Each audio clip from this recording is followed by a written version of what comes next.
신앙생활 하다 보면 문득 그런 생각 들 때 있잖아요. 하나님, 대체 어디 계세요? 하는 그런 근본적인 질문이요. 오늘 바로 그 이야기, 나타나시는 하나님, 그리고 그분을 기다리는 우리에 대한 새로운 관점을 한번 나눠보려고 합니다. 바로 이거죠. 왜 악한 사람들은 잘 나가는데 착한 사람들은 이렇게 고통받아야 할까? 진짜 세상 돌아가는 거 보면 너무 불공평하다 싶을 때가 한두 번이 아니잖아요. 나는 하나님 믿고 열심히 살려고 하는데 왜 이렇게 힘들지? 오히려 저렇게 막 사는 사람들이 더 떵떵거리고 사는 것 같을 때 정말 깊은 회의감에 빠지죠. 근데 사실 이런 탄식이요, 우리만 하는 게 아니에요. 놀랍게도 수천 년 전 말라기 선지자 시대 사람들도 똑같은 질문을 던졌습니다. 아니, 정의의 하나님은 대체 어디 계십니까? 하고 말이죠. 근데요, 이게 그냥 하나님 안 믿겠다는 소리가 아니었어요. 하나님이 없다고 불평하는 게 아니었던 거죠. 오히려 그 반대였어요. 하나님이 계시다는 걸 너무나도 잘 믿었기 때문에, 그리고 그분의 공의가 이 땅에 제발 좀 이뤄졌으면 하는 그 간절한 마음 때문에 터져나온 외침이었던 겁니다. 그렇잖아요. 기대가 크면 실망도 큰 법이니까요. 이건요, 하나님을 정말 깊이 신뢰했지만 눈앞에 펼쳐지는 이 현실 때문에 마음이 너무 지치고 또 굳어버린 사람들의 정말 솔직한 고백이었던 거죠. 자, 그럼 이렇게 간절한 부르짖음에 하나님은 뭐라고 대답하실까요? 보통 우리 같으면 뭐랄까, 고통의 신비에 대한 길고 심오한 철학적인 설명 같은 걸 기대할 수도 있겠죠? 그런데 하나님의 대답은요, 우리의 예상을 완전히 깨버립니다. 하나님은 길고 복잡한 논리로 우리를 설득하려고 하지 않으세요. 그 대신 아주 짧고 하지만 정말 강력한 약속 하나를 딱 던져주십니다. 하나님의 대답은 설명이 아니었어요. 바로 내가 가겠다는 약속이었습니다. 내가 직접 가겠다. 이게 바로 하나님의 응답의 핵심이에요. 왜 그동안 가만히 있었는지 변명하시는 게 아니라 당신이 직접 오시겠다는 그 임재 자체를 약속하시는 거죠. 그러니까 핵심은 바로 이겁니다. 성경을 보면요, 하나님의 회복은 우리가 모든 걸 다 이해하고 납득해서 시작되는 게 아니더라고요. 도무지 이해할 수 없는 그 현실 한가운데로 하나님이 직접 찾아오시는 것, 바로 그분의 임재에서 모든 게 시작되는 겁니다. 우리는 보통 하나님이 침묵하시면 날 버리셨나? 관심이 없으신가? 이렇게 생각하기 쉽잖아요. 그런데 성경은요, 그 침묵이 사실은 준비의 시간일 수 있다고 말해줘요.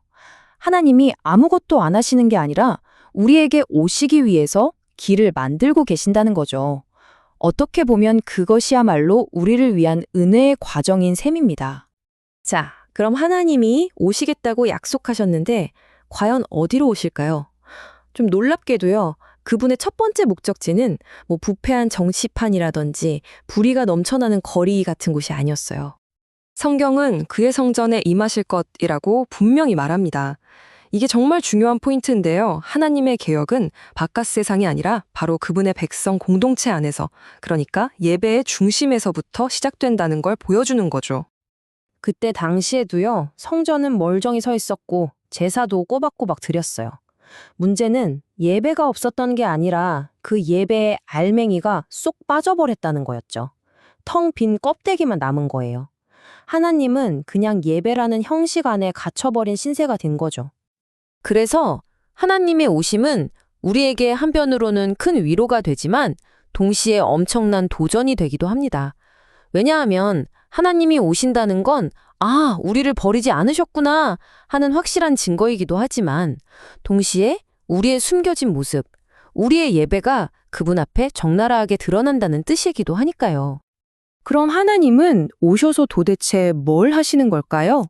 성경은 그분의 사역을 아주 강렬한 이미지, 바로 불에 비유해서 설명합니다. 바로 연단하는 자의 불이라는 표현인데요. 듣기만 해도 뭔가 좀 무섭고 뜨겁게 느껴지시죠? 하지만 이 불이 어떤 목적으로 타오르는지를 아는 게 정말 중요해요. 핵심은 이 불의 목적이에요. 연단하는 불은요, 모든 걸 다 태워서 없애버리는 파괴의 불이 아니에요. 오히려 그 안에 섞인 불순물만 싹 태워버리고 원래 가지고 있던 순수한 가치를 되찾게 해주는 회복의 불이라는 거죠. 성경이 묘사하는 장면은 정말 감동적이에요.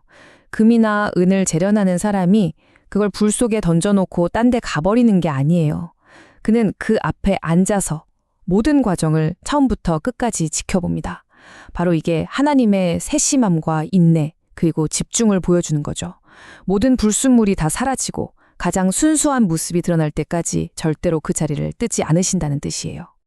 맞아요. 하나님의 목표는 우리를 벌주는 게 아니에요. 관계를 회복하는 겁니다. 그래서 우리의 예배가 다시 하나님께 진짜 기쁨이 될 수 있도록 우리를 깨끗하게 하시는 거죠. 그러니까 이 정화의 과정은 끝이 아니라 새로운 시작을 위한 준비인 셈입니다. 자, 그럼 이제 이 모든 이야기를 우리의 삶으로 한번 가져와 볼까요? 이 사실을 제대로 알게 되면요, 하나님을 기다리는 우리의 자세가 완전히 달라질 수밖에 없어요. 성경이 말하는 기다림은 그냥 손 놓고 멍하니 있는 시간이 아니에요. 현실 도피는 더더욱 아니고요. 오히려 그분이 오셨을 때 제대로 설 수 있도록 준비하는 아주 적극적이고 능동적인 시간이라는 거죠. 이렇게 쭉 생각해보니까 어쩌면 우리가 맨 처음에 던졌던 그 질문, 하나님 대체 어디 계세요? 하는 그 질문이 진짜 중요한 게 아니었을지도 모른다는 생각이 들어요. 그 질문보다 훨씬 더 본질적인 질문이 우리 앞에 남게 되는 거죠. 진짜 질문은 바로 이거예요. 하나님이 오실 때 나는 과연 그분 앞에 설 준비가 되어 있는가? 하나님은 반드시 오십니다. 그 약속은 변하지 않아요. 그렇다면 이제 질문의 방향은 하나님이 아니라 바로 우리 자신을 향해야 합니다. 우리는 그분을 맞이할 준비가 정말 되어 있을까요?